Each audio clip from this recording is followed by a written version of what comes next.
Bismillahirrahmanirrahim. Assalamu alaikum. Today we are going to discuss about the anatomy and physiology of the human ear.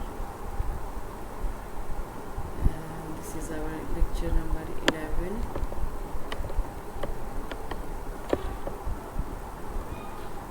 The ear is the organ of hearing and balance. It has three parts. The first part is the external ear, consisting of the part attached to the lateral aspect of the head and the canal leading inward.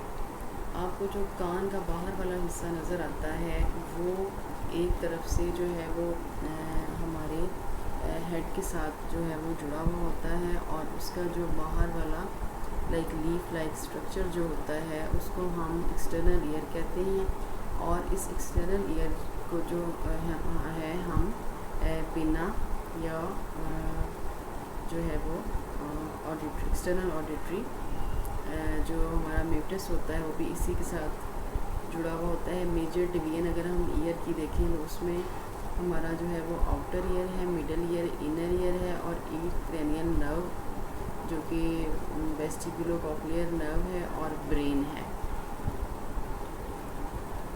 External ear में देखें आप, middle ear, internal ear, इसमें ये auricle है या पिना है, external अक्यूस्टिक Maytas है, कार्टिलेज, टिम्पैनिक मेम्ब्रेन, ये जो पोर्शन है ये एक्सटर्नल ईयर का है।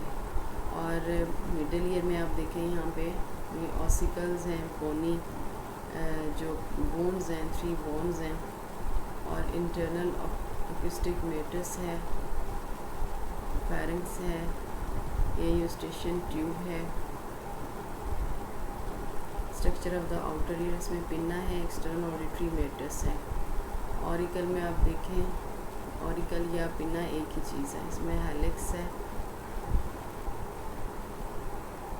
Anti helix, concha, tragus, external auditory meatus, anti tragus lobule,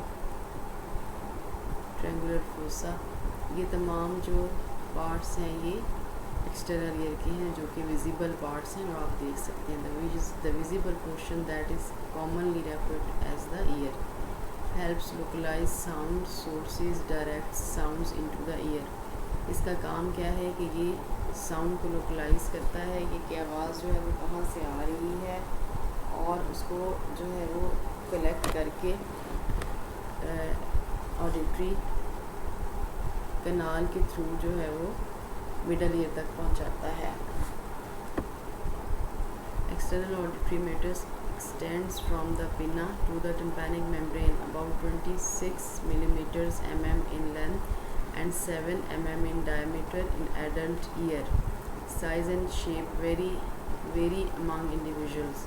Protects the eardrum, S-shaped, lined with cerumen and sebaceous glands. इस डायग्राम को हम डिटेल से डिस्कस करेंगे। ये डायग्राम जो है ये पूरा जो हमारा ईयर का की एनाटमी है और जो उसका फंक्शन है उससे रिलेटेड है। मैं चाहूँगी कि आपको ईयर का जो है उसकी एनाटमी के रिगार्डिंग और उसके फंक्शन के रिगार्डिंग जो है वो उतना समझा दूँ जितना कि आपके लिए जानना काफ़ी है, या जितना आपके लिए जानना जो है वो इम्पॉर्टेंट है। ठीक है, जो चीज़ें आपको इजीली जो है वो समझ में भी आ जाए और आपको पता चल जाए कि ईयर जो है मेनली इसका जो मेजर इसका स्ट्रक्चर और जो इसके मेजर फंक्शंस हैं वो क्या हैं। एक्चुअली ईयर जो है that is responsible for hearing and balance. ठीक है, यानी जो हमारा इंसानी कान है वो ना सिर्फ हियरिंग के लिए रिस्पॉन्सिबल है बल्कि जो हमारा बॉडी बैलेंस है उसके लिए भी वो रिस्पॉन्सिबल है। हम अपने प्रीवियस लेक्चर्स के अंदर ये बात कर चुके हैं, काफ़ी दफ़ा हमारे काफ़ी सारे लेक्चर्स में ये जिक्र आया है कि कान जो है वो हमारा जो बॉडी बैलेंस होता है उसको भी कंट्रोल करता है। ठीक है, हमने वर्टाइगोस और टिनाइटस का जिक्र किया था। तो ये जो वर्टाइगोस और टिनाइटस है ये that is due to problem in our ear. ठीक है, जब हमारे कान में प्रॉब्लम होती है then it will happen.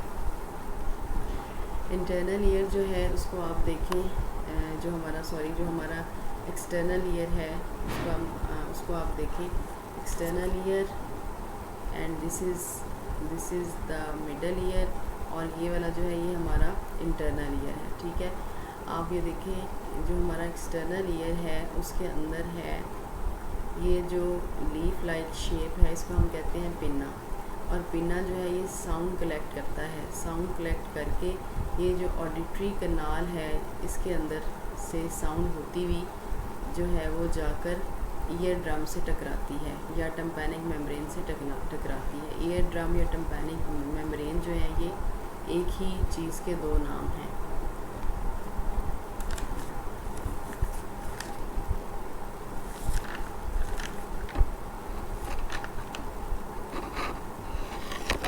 Pinna जो है ये pinna is a sound collector, it collect sound from the environment and it directs the sound into the auditory canal. ठीक है, ये साउंड को कलेक्ट भी करता है और उसको डायरेक्ट करता है ऑडिटरी कनाल में। अब ये जो ऑडिटरी कनाल है इसके अंदर हेयर भी होते हैं और इसके अंदर जो है ये हेयर भी हैं और इसके अंदर जो है ये कुछ ये सेरेमनस ग्लैंड्स हैं। ये जो सेरेमनस ग्लैंड्स हैं ये ईयर वैक्स को प्रोड्यूस करते हैं। ईयर वैक्स जो है और ये जो ऑडिटरी कनाल के हेयर हैं इनका बहुत ही इम्पोर्टेंट रोल होता है। ठीक है, ये बाहर से हवा एयर के साथ जो भी डस्ट वगैरह या जो भी पोल्यूशन आती है वो यहाँ पर आकर चिपक जाती है। ठीक है, इसको हमारे कान के अंदर जो अंदर वाला हिस्सा है, अंदरूनी हिस्सा जो है उसमें दाखिल होने से रोकती है। और ईयर वैक्स जो है वो किसी भी किस्म के जो इंसेक्ट्स वगैरह हैं वो हमारे कान में दाखिल होने से जो है वो रोकती है। यहाँ पर ग्लैंड्स होते हैं, ये वाले जो हैं ये ईयर्स, ये हेयर हैं और ये वाले जो हैं ये सेरेमनस ग्लैंड्स हैं। ठीक है, जो कि ईयर वैक्स को प्रोड्यूस करते हैं। और ये जो वैक्स है ये इसकी जो है ना वो स्मेल भी बहुत गंदी स्मेल होती है इनकी, इस वैक्स की। ठीक है, और ये बहुत जहरीली होती है जिसकी वजह से कोई भी जो एक्सटर्नल बॉडी है, कोई भी इंसेक्ट वगैरह जो है, इंसेक्ट्स वगैरह कीड़े मकोड़े वो हमारे कान में दाखिल नहीं होती है। और अगर कोई चीज़ दाखिल हो भी जाती है तो वो यहाँ पे चिपक जाती है या वो डेड हो जाती है। ठीक है, ये टिम्पैनिक मेम्ब्रेन है। टिम्पैनिक मेम्ब्रेन जो है यहाँ पर आकर जो हमारा एक्सटर्नल ईयर है वो एंड होता है। ठीक है, और हमारा जो मिडल ईयर जो है वो स्टार्ट हो जाता है। ठीक है, अब ये जो मिडल ईयर हमारी टिम्पैनिक मेम्ब्रेन है इसे हम देखें कि ये इसके ऊपर आकर वो जो साउंड है वो वाइब्रेट करती है। बिल्कुल इसी तरह से यहाँ पे वाइब्रेशन होती है जिस तरह से करके कि जिस तरह आप किसी भी ड्रम के ऊपर को बीट करते हैं, किसी भी ड्रम को आप बीट करते हैं तो उसकी धमक आती है, उसकी वाइब्रेशन आती है। बिल्कुल इसी तरह से इस कान का जो पर्दा है इसके ऊपर वाइब्रेशन फील होती है। जो भी sound comes through the auditory canal and hits to the tympanic membrane. ठीक है, साउंड जो है वो आएगी एयर कनाल से and it will hits to the tympanic membrane. ठीक है, या ईयर ड्रम को वो हिट करेगी। और ये जो हमारी ऑडिटरी मेटस होती है या जो ऑडिटरी कनाल होती है ये 2.5 सेंटीमीटर जो है ये लॉन्ग होती है। ठीक है, और इसकी शेप जो होती है ये एस शेप होती है। ठीक है, तभी जब हम किसी भी ENT के पास जाते हैं कान चेक करवाने के लिए या हम किसी भी डॉक्टर को कंसल्ट करते हैं किसी वजह से, तो वो हमारे कान को थोड़ा सा जो है ना वो पुल करता है, थोड़ा सा कान को खींचते हैं। खींचने का मकसद ये होता है कि ये जो एस लाइक शेप है इसको वो थोड़ा सा स्ट्रेट करने की कोशिश करते हैं ताकि उनको जो ईयर ड्रम है वो नज़र आ सके, या ईयर ड्रम का जो प्रॉब्लम है या जो भी फंक्शन है वो उनको नज़र आ सके। ठीक हो गया। अब ये देखिए ईयर ड्रम जो है ये सेपरेट कर रहा है एक्सटर्नल ईयर को मिडल ईयर से। ठीक है, और इस ईयर ड्रम के ऊपर जब आके साउंड वाइब्रेट होती है तो वो चली जाती है मिडल ईयर में। मिडल ईयर जो है यहाँ पर 3 टाइनी बोन्स होती हैं, ठीक है। इन बोन्स को ऑसिकल्स कहते हैं, ठीक है। ऑसिकल्स जो हैं इसमें मेलस है, इनकस है और स्टेपीज़ है। अब अगर इनको हम शेप के हिसाब से देखें तो ये जो मेलस है इसकी शेप हैमर जैसी है, ठीक है, जैसे हथौड़ा होता है, ठीक है, जैसे हथौड़े की शक्ल होती है। और जो इनकस है इसकी शक्ल जो है वो एनवल जैसी है। एनवल की जो शेप है it's just like a shoe makers, like आप यूँ कर लें कि शू मेकर जो है उसका कोई जैसे इंस्ट्रूमेंट हो, ठीक है, जिसके साथ जूते बनाते हैं, ठीक है। इसी तरह से ये जो स्टेपीज़ है its shape is just like stirrup, ठीक है। इसकी स्टिरअप की तरह की शक्ल है, जैसे ये देखें आप, जैसे कि स्टिरअप की शेप होती है। अब इन 3 बोन्स का बहुत ही इम्पॉर्टेंट रोल होता है, ठीक है। इन 3 बोन्स के बारे में कहीं पर भी आपसे जो है वो पूछा जा सकता है। इनसे अगर पूछा जाए इनके साइज़ के हिसाब से तो these 3 bones are the smallest bone in the human body, ठीक है। इंसानी जिस्म के अंदर जो सबसे छोटी बोन्स हैं, इंसानी जिस्म के अंदर जो है वो 206 हड्डियाँ होती हैं, ठीक है। और जिसमें से ये जो 6 बोन्स है ना ये हमारे दोनों कानों में होती हैं। 3 bones are in our right ear and 3 bones are located in our left ear, ठीक है। और इसमें इन बोन्स में से the smallest one is stapes, ठीक है। स्टेपीज़ जो है वो इन बोन्स में भी अगर देखा जाए तो the smallest bone in our body is the stapes, ठीक है। अब आप देखें कि ये जो स्टेपीज़ है that is connected to the internal ear, ठीक है। ये हमारा जो है इंटरनल ईयर्स के साथ कनेक्टेड होती है। जो हमें वाइब्रेशन फील होती है ये टिम्पैनिक मेम्ब्रेन से होती हुई, ये टिम्पैनिक मेम्ब्रेन से होती हुई जो है वो हमारे इन बोन्स, ये जो बोन्स होती हैं ना ये उस जो वाइब्रेशन आती है उसको एम्पलीफाई करती हैं, ठीक है। उसको यानी उसकी जो शिद्दत है या जो उसकी इंटेंसिटी है उसको इंक्रीज़ कर देती हैं। उसको इंक्रीज़ करने के बाद ये हमारे कॉक्लिया में जो है ना यानी हमारा इंटरनल ईयर होता है द वेरी इम्पॉर्टेंट पोर्शन या very important part of human ear, ठीक है। इसके अंदर इसके साथ कनेक्टेड होती है स्टेपीज़ और ये हमारा जो साउंड होती है वाइब्रेशन जो आ रही होती है वो इन्हीं बोन्स के थ्रू ट्रैवल करती हुई हमारे कॉक्लिया तक जाती है, ठीक है। अब ये जो ऑडिटरी कनाल जो हमारी है उसका फंक्शन आप देखिए। ऑडिटरी कनाल जो है ये पहुंचाती है साउंड को ईयर ड्रम तक। ईयर ड्रम से साउंड वाइब्रेशन की शक्ल में इन बोन्स तक पहुंचती है। ये बोन्स जो हैं ये वाइब्रेशन को एम्पलीफाई करती हैं और उसको पहुंचा देती हैं हमारे इंटरनल ईयर में, ठीक है। अब आप नेक्स्ट जो है वो देखें कि इसी तरह से जो इट्स वेरी इम्पॉर्टेंट पार्ट जो है there is a very important part that is related in our middle ear, ठीक है। ये मिडल ईयर में से एक जो ट्यूब है वो निकल कर हमारे गले में जाके उतरती है, गले में जाके नेज़ोफेरेंक्स में ओपन होती है, तो हम कहते हैं कि दैट इज़ अ यूस्ट्रिकियन ट्यूब। इसको यूस्ट्रिकियन ट्यूब बोलते हैं और ये जो है ये मिडल ईयर से कनेक्टेड होती है और ये हमारे नेज़ोफेरेंक्स में या गले में थ्रोट में जाकर ओपन होती है, ठीक है। हमने ज़िक्र किया था कि जो यूस्ट्रिकियन ट्यूब है इसके ब्लॉकेज की वजह से या यूस्ट्रिकियन ट्यूब के अंदर जो है वो कोई लाइक अगर नज़ला ज़ुकाम रहता है या गला ख़राब होता है तो इसकी वजह से इसके अंदर ब्लॉकेज हो जाती है, जिसकी वजह से जो है वो हमारे मिडल ईयर तक इन्फेक्शन चला जाता है। तो हम कहते हैं कि ये ओटाइटिस मीडिया है। जो मिडल ईयर इन्फेक्शन है वो यहाँ पे होता है, ठीक है।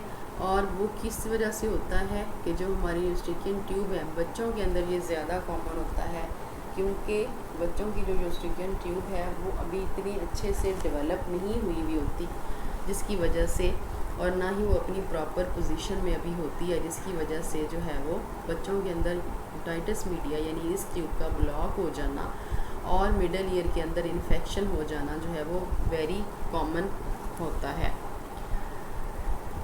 अब आपने अक्सर देखा होगा, फील किया होगा कि जब हम अपने कान में किसी वजह से ड्रॉप्स डालते हैं, जब हम कान में ड्रॉप्स डालते हैं तो वो ड्रॉप्स हैं वो यहाँ से होते हुए हमारे मिडल ईयर में से होते हुए ये हमारे यूस्ट्रिकियन ट्यूब में से होते हुए हमारे गले तक पहुँचते हैं। ठीक है, तो हमारे गले के अंदर भी उसका टेस्ट जो है वो फील होता है। इसी तरह से जब हम फॉर एग्ज़ाम्पल हम कभी किसी एरोप्लेन वगैरह में ट्रैवल करते हैं तो हमारा कान जो है वो उसकी फीलिंग्स अजीब किस्म की हो जाती हैं। वो इसलिए अजीब होती हैं क्योंकि एयर प्रेशर जो है वो इस साइड से भी आता है बाहर से, ठीक है, थ्रू एयर कनाल, और ये जो हमारा मिडल ईयर है इसके अंदर भी एयर प्रेशर होता है। ठीक है, अब ये दोनों साइडों का जो एयर प्रेशर है उसका बैलेंस रहना बहुत ज़रूरी है। अगर उसका बैलेंस जो है वो ख़राब हो जाए तो हमारे कान का पर्दा जो है वो रप्चर हो सकता है, कान का पर्दा फट सकता है। जैसे अगर अचानक से हमारे कान के पास आकर कोई ड्रम बीट करता है या कोई बॉम्ब ब्लास्ट हो जाता है तो कान का पर्दा जो है वो रप्चर हो सकता है। ठीक है, और जब हम एरोप्लेन वगैरह में बैठते हैं तो हमारा बाहर से क्योंकि एयर का प्रेशर जो है वो नहीं आ रहा होता, क्योंकि जैसे जैसे हम ऊंचाई की तरफ जाते हैं एयर कम होती चली जाती है। ठीक है, और एयर का जो प्रेशर है वो कम होता चला जाता है। अब एयर का प्रेशर जो है वो मिडल ईयर से आ रहा होता है, मिडल ईयर का जो प्रेशर है वो पुश करता है टिम्पैनिक मेम्ब्रेन को, वो प्रेशर इस साइड से आउट होने की कोशिश करता है, तो हमारे कान में अजीब सी फीलिंग्स आती हैं। इसीलिए हमें अगर हम एयर होस्टेस से या एरोप्लेन के अमले से कहें कि हमें ये फीलिंग आ रही है तो वो हमें कहते हैं कि या आप च्युइंगम चबाएं या फिर आप अपना मुंह जो है वो खुला रखें, ताकि एयर का जो प्रेशर है वो इधर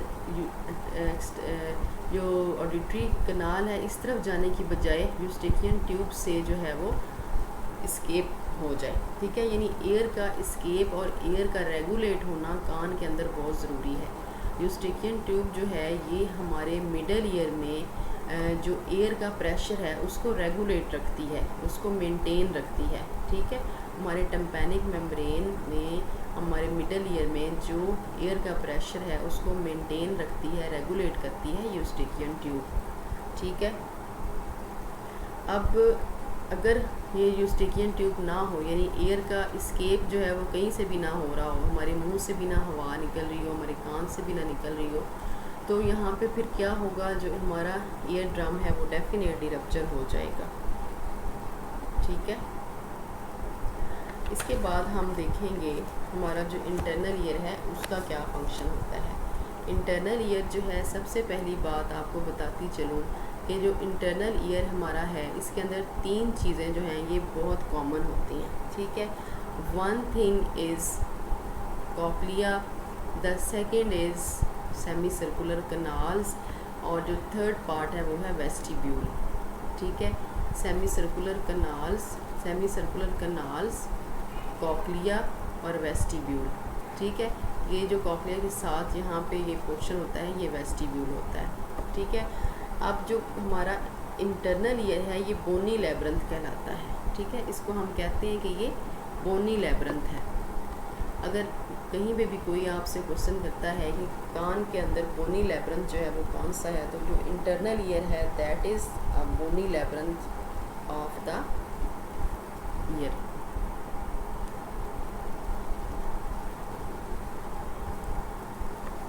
अब ये जो कॉक्लिया है इसके अंदर जो है ये फ्लूइड होता है। ठीक है, ये जो डॉट्स की शक्ल से जिसे ज़ाहिर करने की कोशिश की गई है ये फ्लूइड है। ठीक है, अब इस फ्लूइड, ये 2 तरह का फ्लूइड होता है, एक होता है जो है वो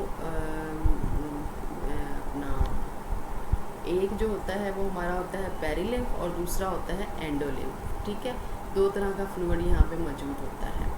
अब ये फ्लूइड जो है ये जब यहाँ से एयर का प्रेशर आता है, जब यहाँ से वाइब्रेशन आती है, तो ये हमारे कान कॉक्लिया के अंदर जो फ्लूइड होता है उसको भी वाइब्रेट करती है। बिल्कुल इसी तरह जैसे अगर आपने बैलून के अंदर जो है वो पानी डाला हुआ है या बैलून के अंदर कोई लिक्विड डाला हुआ है, तो जब आप बैलून को हीट करेंगे तो उसके अंदर मौजूद जो लिक्विड है वो भी मूव करेगा। बिल्कुल इसी तरह से जब स्टेपीज़ जो है उसके थ्रू वाइब्रेशन आकर हमारे कॉक्लिया को हिट करती है, तो उसके अंदर मौजूद जो एंडोलिम्फ और पेरिलिम्फ है, जो फ्लूइड है, वो भी वाइब्रेट करता है। ठीक है।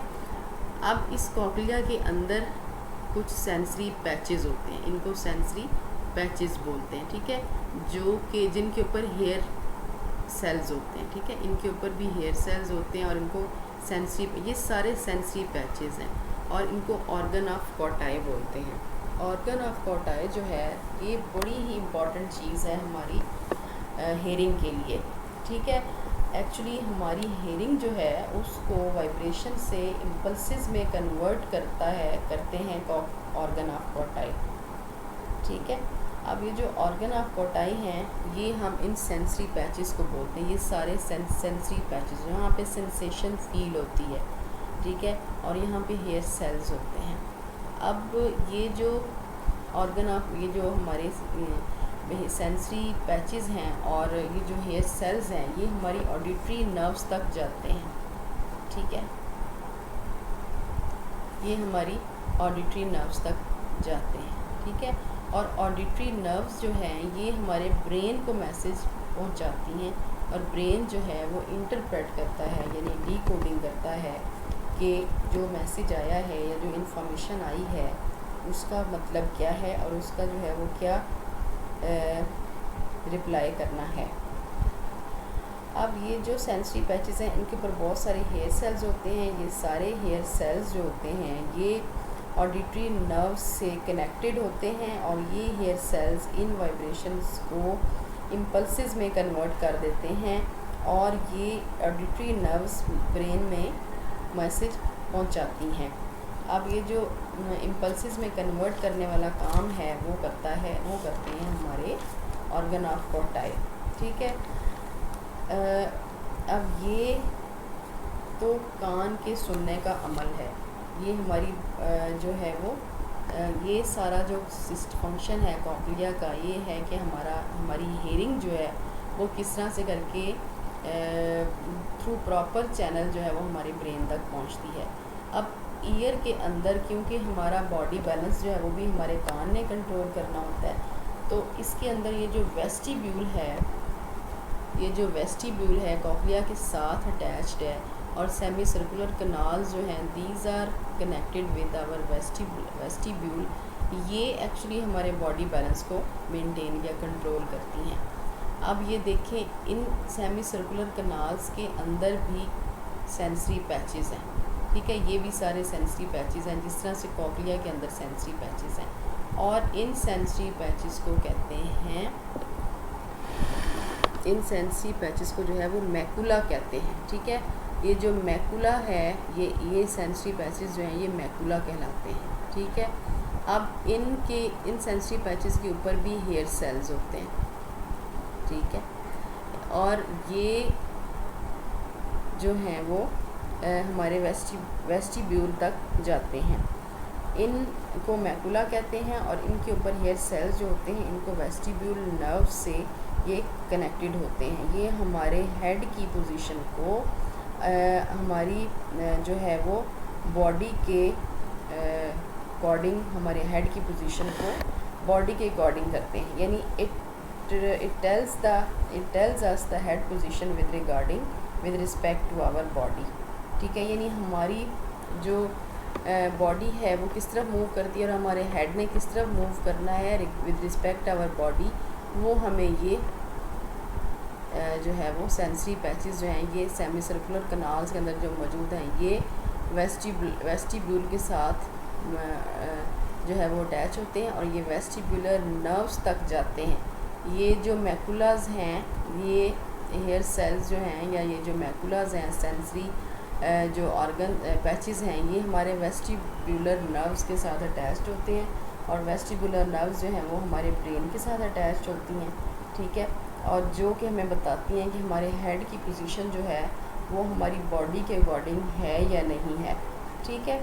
अब ये बहुत मोटी मोटी और बड़ी इम्पॉर्टेंट चीज़ें थी ईयर की एनाटमी की और फिजियोलॉजी की, जो कि मैंने आपसे डिस्कस की हैं, और फर्दर जो हमारी आगे स्लाइड्स हैं उनमें इन चीज़ों को आप मज़ीद जो है वो कलरफुल डायग्राम्स में या कलरफुल पिक्चर्स में देख लेंगे, लेबलिंग में देख लेंगे, तो आपको ज़्यादा क्लियर हो जाएंगी ये चीज़ें, ठीक है। अब ये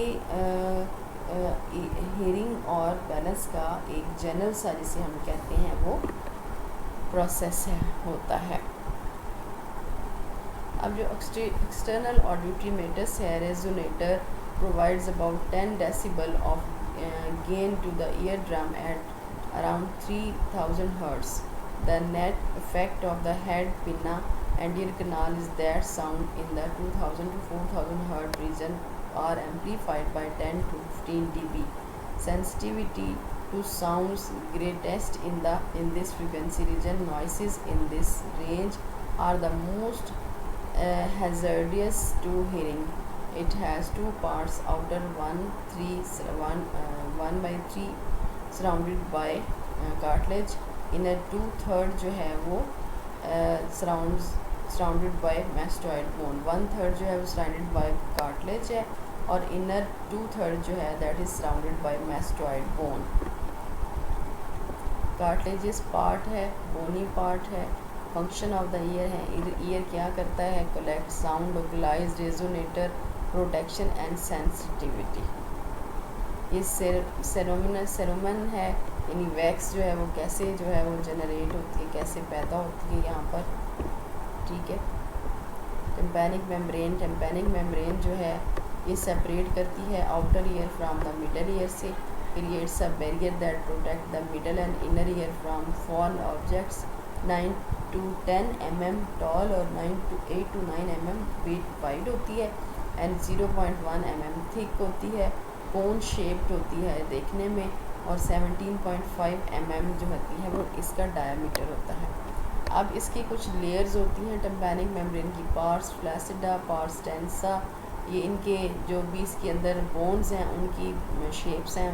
हेड, हैंडल ऑफ मिलस है, अम्बो है, कोन ऑफ लाइट, ये एंटीरियर जो है वो मेलियर्स जो है मेल्यूलर फोल्ड है, ये लेटरल प्रोसेस है, ये पोस्टीरियर, ये इसका जो है वो पार्स फ्लैसिडा का जो है ये वाला ये पार्स फ्लैसिडा है। It is at an angle sloping medially from top to bottom and posteriorly to anteriorly, ठीक हो गया। उसके बाद आगे देखिए, tympanic membrane has 2 parts, pars tensa lower tense, pars flaccida upper thin loose, ठीक है। ये पार्स फ्लैसिडा है, ये pars cone of light, pars tensa है, लेटरल प्रोसेस ऑफ मेलस है।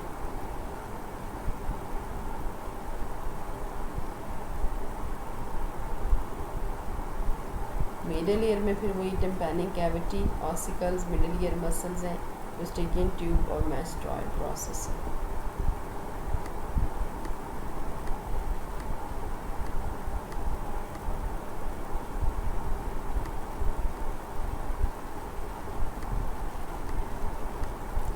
आगे वही वाली स्लाइड्स हैं जिनको मैं आपके साथ डिस्कस कर चुकी हूँ। आप ये इसके अंदर जो एनाटमी है उसको भी आप देख सकते हैं, ठीक है।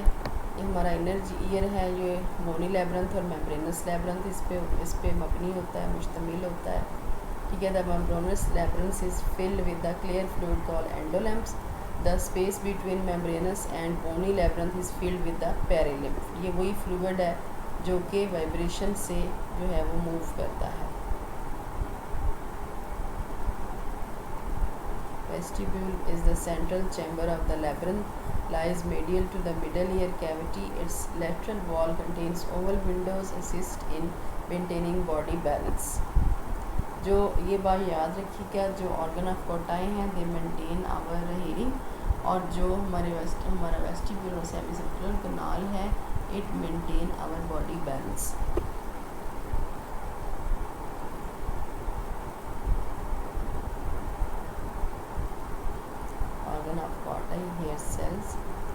Portion of the inner ear. ये हमारी 8th क्रेनियल नर्व है जिसे हम वेस्टिबुलोकॉक्लियर नर्व कहते हैं। Attached inner ear to brain, pass electrical impulses from cochlea to brain. ठीक है, और ब्रेन जो है वो इंटरप्रेट करता है। ओके, होपफुली आपको लेक्चर समझ आ गया होगा। Thank you so much. अल्लाह हाफिज़।